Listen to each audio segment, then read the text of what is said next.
What if I told you that the warm, gooey chocolate chip cookies sitting on the counter of a new model home might actually be costing you like I $20,000? mean, that is an incredibly expensive batch of cookies. Right. But there's this very specific, carefully engineered moment in almost every new construction home purchase where the vibe is just, it's absolutely immaculate. You walk through those double doors into a brand new build, and it smells like fresh paint and, magically fresh Oh baked. yeah, the sensory experience is completely dialed in. Exactly. You look out these massive bay windows, and sitting on an easel is this gorgeous watercolor rendering of a community pool that, frankly, looks like a luxury resort in Fiji. Hmm. And the sales rep is incredibly friendly. I mean, they're Hmm. pouring you a coffee, they're practically handing you a glossy brochure full of all these really tempting financial incentives. And for a second, you let yourself imagine living there. You mentally place your sofa in the living room, and it just feels perfect. Right, and that entire environment, you have to understand, it is meticulously crafted to lower your guard.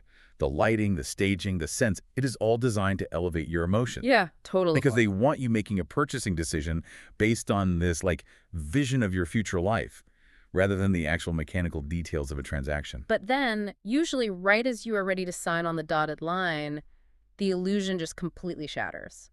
Because out comes the actual paperwork. The dreaded stack. Yeah, the stack. Suddenly you're staring down this 30 to 60 page contract, and it is printed in a font so tiny you practically need a magnifying glass. Oh, and it's entirely written in this dense legal language that honestly seems purpose-built to confuse you. Exactly. And that collision, where the emotional experience of buying a dream home violently collides with the legal reality of a massive financial transaction, that is exactly our mission for this deep dive. It's a rude awakening for a lot of people. It really is. So we are decoding this viral breakdown from a Tampa Bay realtor who basically specializes in tearing apart these specific production builder contracts. We are going to uncover how these 60-page documents quietly, almost invisibly, shift the vast majority of the risk onto you, the buyer. Yeah, and we'll explore why falling in love with those fancy quartz countertops before you read the fine print can basically wreck your budget. Okay, let's unpack this because the very first trap that buyers fall into usually happens right there at the sales desk while you are still sipping that coffee.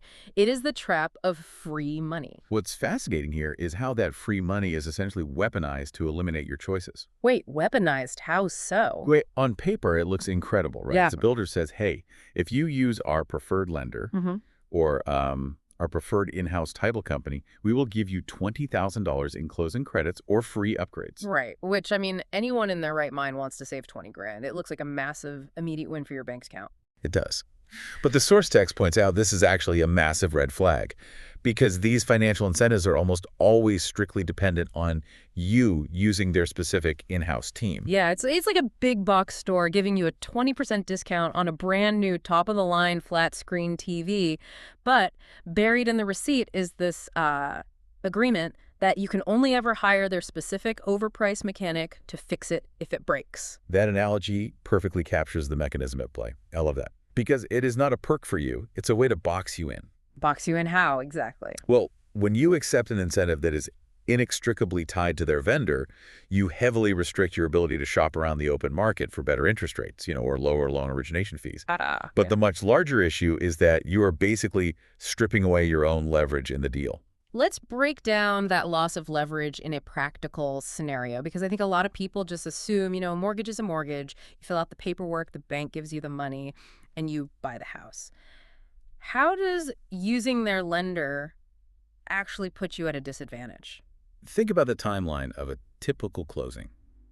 Say you are 30 days out, and suddenly that preferred lender is moving painfully slow.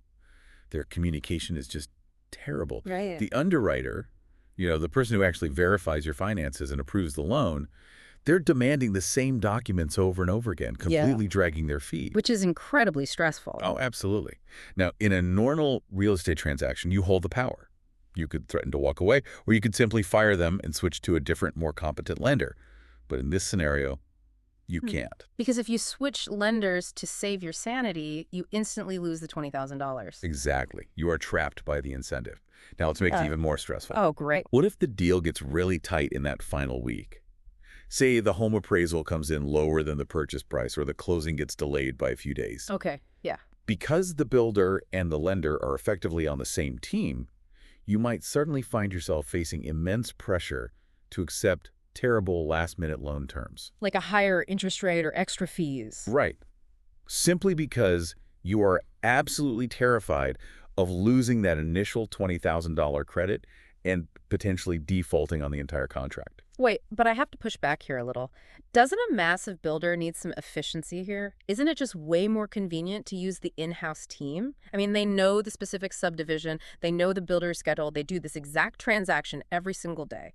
Why is using the builder's lender inherently a red flag? Using their lender is perfectly fine, provided you are doing it for the right reasons, like Mhm. genuine convenience or highly competitive rates. Sure. But a fair, buyer-friendly contract gives you the actual freedom to choose your financing without facing a massive financial penalty if you decide to go elsewhere. That makes sense. Furthermore, a fair contract protects your deposit. It gives you enough time to secure your loan approval without giving the builder the unilateral power to just, cancel the contract and keep your hard-earned deposit if a delay happens that is entirely outside of your control. Right, like if their preferred lender messes up the paperwork, the builder shouldn't get to financially punish you for it. Exactly. Yeah. You want the choice to be an actual choice, not a financial hostage situation where you are sweating out the last 48 hours before closing. Yeah, that sounds like a nightmare. So let's say you successfully navigate the financing, you get your loan, the terms are solid, and you are theoretically locked in. The next logical question any home buyer asks is, when do I actually get the keys to my new house? Naturally. And looking at the language in these contracts, the answer seems to be whenever we get around to it. Yeah, the legal fiction of the timeline is one of the most critical elements the source text highlights. Mm-hmm. If you look closely at the scheduling section of these production builder contracts, you will see one specific word doing an astonishing amount of heavy lifting. And what word is that? The word is estimated. Ah, estimated closing date, estimated completion timeline, estimated everything. Exactly. And typically just one paragraph after throwing around the word estimated, the contract will explicitly grant the builder incredibly broad rights to extend that timeline for almost any conceivable reason, and often at their sole discretion. Now, obviously, construction is a messy business. Things happen. A massive hurricane rolls through and floods the job site. Lumber prices spike globally. Or, the specialized tile crew gets sick and doesn't show up for a week. Oh, for sure. Delays are perfectly normal. Weather, supply chain breakdowns, labor shortages, these are all expected, unavoidable parts of building a house from the dirt up. The fundamental issue isn't that delays occur. The issue is entirely about who assumes the financial burden while the builder exercises their legal right to extend the timeline indefinitely. So the builder gets the flexibility, but the buyer gets the invoices. Exactly. Because the buyer is the one paying for a 3-month extension on their current apartment lease at some premium month-to-month rate. They are paying for a storage unit for all their furniture. They are paying a moving company to reschedule twice. Yes. And then there is the mortgage rate lock. If you pay to lock in a favorable interest rate for 60 days and the builder delays the home by 4 months, that lock expires. And that is a catastrophic financial hit. Mm. If your rate lock expires and the current market rates have jumped by a full %, your monthly payment could increase by hundreds of dollars. Oh, wow. In some cases, that sudden jump in the interest rate might change your debt-to-income ratio so drastically that you no longer even qualify for the loan. That is insane. And what about the human cost? Families coordinate school zones based on closing dates. Kids are supposed to be starting at the new local school in September, and suddenly it's November and you are commuting an hour each way from some short-term rental. As the source text brilliantly and bluntly puts it, life does not run on estimated. It really doesn't. And if the contract has no firm completion date and offers no real remedy or compensation for you when things go off the rails, you are absorbing 100% of the real-world cost of that delay. Here's where it gets really interesting, though, because reading this section of the breakdown, it feels exactly like an airline indefinitely delaying your flight. Oh, that's a great way to look at it. Right, like they won't pay for your airport hotel, they won't give you a meal voucher, and they explicitly tell you that if you get fed up, leave the terminal and go sleep in your own bed, you forfeit your ticket entirely. Sure. But let's look at it from the job site for a second. Should a fair contract financially penalize a builder for a rainy week? If there is a massive storm and they literally cannot pour the concrete foundation, they shouldn't have to pay the buyer a penalty for the weather, should they? No, no. And the source text is very clear that it is not about punishing the builder for acts of nature. A fair contract isn't trying to squeeze blood from a stone when a hurricane hits. Okay. But a fair contract must define a reasonable, limited extension window for those unforeseen events. Crucially, it must establish a firm, outside completion date. An outside completion date. Let's define how that actually functions legally. It functions as a hard, non-negotiable deadline. Okay. It means that if the build stretches beyond that specific agreed-upon date, say, 24 months after you sign the initial paperwork, the buyer must have the absolute unconditional right to cancel the contract and get their full deposit back. Wow. Because if you do not have an outside completion date clause, then a timeline isn't actually a timeline. It is just a hope. You were just hoping they eventually decide to finish your house. That is not a timeline. That is a hope. That is a brutal realization for someone who just handed over a massive deposit check. It really is. But even if you somehow manage to pin down an actual timeline with an outside completion date, there is still a massive blind spot here, because what exactly are you buying? And this is where the realtor notes that buyers most frequently bleed cash. Yeah, it all comes down to the sequencing of events regarding your deposits, the design center, and the final pricing. Let me paint the picture. You put down your initial earnest money deposit, you sign the massive 60-page contract, and then weeks later, you get to go to the fun part. The design center. Right. You walk in to pick out your finishes, and suddenly you realize that absolutely everything you loved in that cookie-scented model home, the upgraded soft close cabinets, the waterfall edge countertops, the premium lot backing up to the woods, all of it is an incredibly costly upgrade. The base model you actually bought doesn't look anything like the model home. Which is standard marketing for the industry, to be fair. Right. And the core problem isn't that luxury upgrades cost extra money. Everyone logically expects to pay more for premium finishes. Sure. The severe problem is the specific contract language that locks your initial deposit in as strictly non-refundable before you actually have firm, guaranteed pricing on those specific options. What does this all mean in practice? I am putting down tens of thousands of dollars on a house, but I am legally bound before I actually know what the final out-the-door price of the house is going to be. Yes, you are agreeing that your money is gone before you have proved the final number. That is wild. It is like walking into a high-end restaurant and the host demands you hand over a non-refundable $5,000 reservation fee before they even let you look at the menu. Exactly. You finally sit down, open the menu, and realize a side of fries costs $500. But you can't get up and leave because they already have your $5,000 in the register. That is exactly what it's like. But hang on a second. If I'm a builder and a buyer requests $50,000 in highly specific custom kitchen cabinets, I need a rock-solid financial commitment before I place that order. Of course. Because if the buyer flakes and backs out, I am stuck with $50,000 in bizarre neon green cabinets that I can't possibly sell to the next family. Doesn't a builder need financial commitment before they start ordering stuff like that? That is a highly valid business concern, and builders absolutely need that commitment to protect their materials budget. But again, it is entirely about the sequencing of the milestones. Okay, explain that. A truly buyer-friendly contract handles this tension by implementing a clear, defined window where the deposit remains fully refundable until those key milestones are actually met and signed off on. So the money only goes hard after specific events, like what kind of milestones? Like officially approving the final design center selections and mutually signing a document that locks in the total exact purchase price, or, until the financing and the appraisal are formally completed and approved. That makes total sense. You should never, ever make a binding, non-refundable financial commitment without having full, complete information about what you are buying and exactly what it costs. When a contract forces you to do that, you're essentially stepping onto a trap door and handing the builder the lever. Oh, wow. You fall through before you even realize what happened. Stepping on a trapdoor and handing them the lever. Because you are stuck in that design center chair.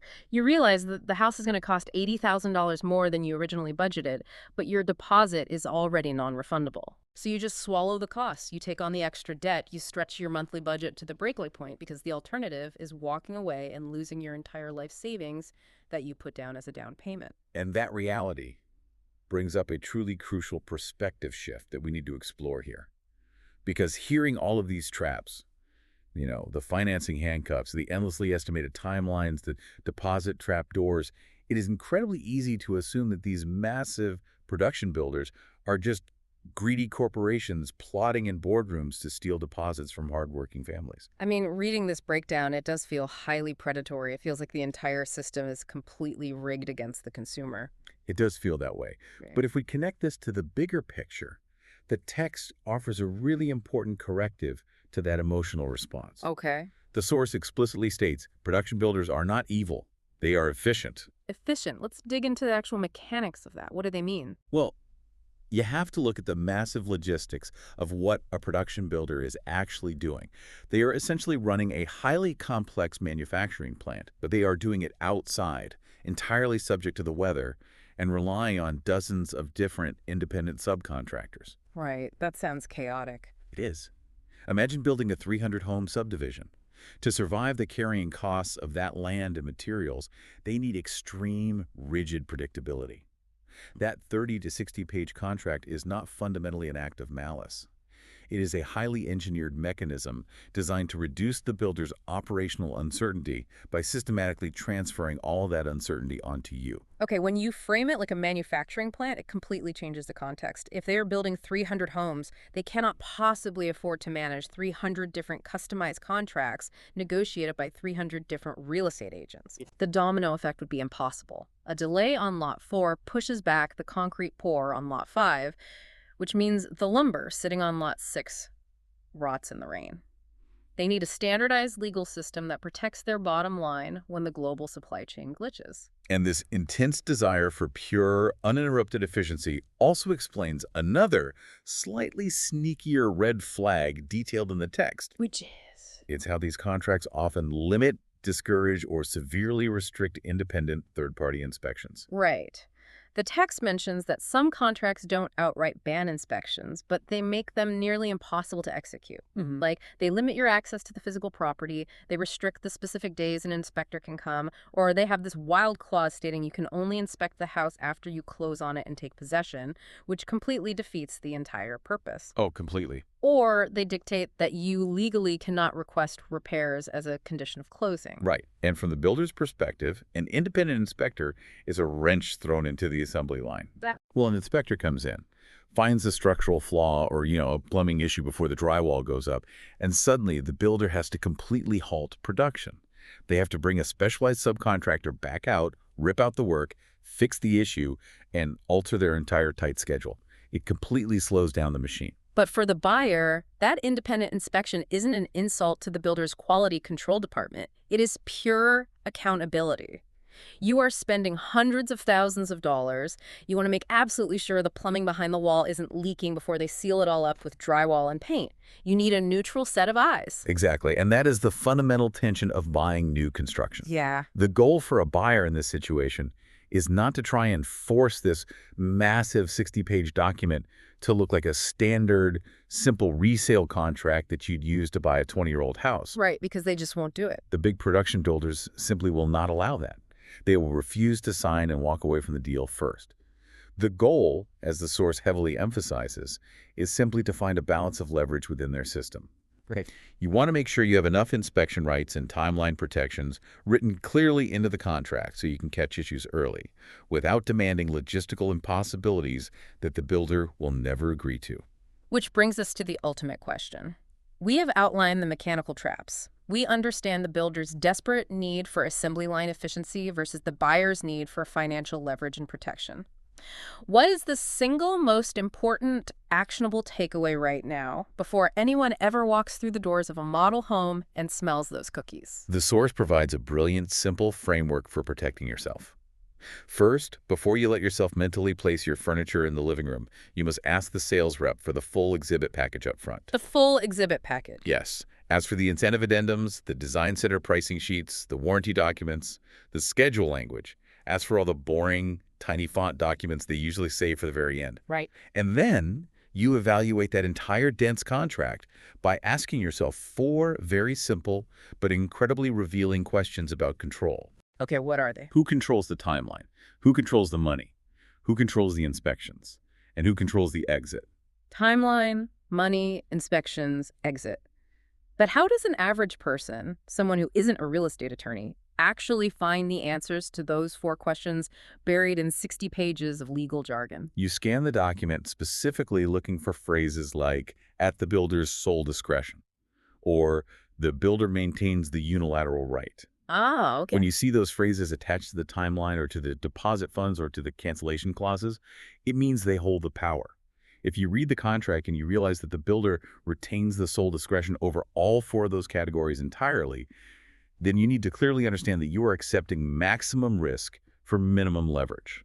It cuts through all the confusing legal jargon and gets right down to the fundamental mechanics of power in the transaction. Who holds the power to walk away if things go completely wrong? And in most of these contracts, it is definitely not you.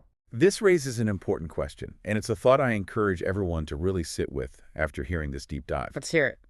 If a brand new home simply takes bricks, wood, and labor to construct, but it requires 60 pages of microscopic fine print for you to legally purchase it, how much of that massive contract is actually about the house itself? Yeah, right. And how much of it is just a meticulously crafted blueprint for who gets to walk away completely unharmed when the unexpected inevitably happens?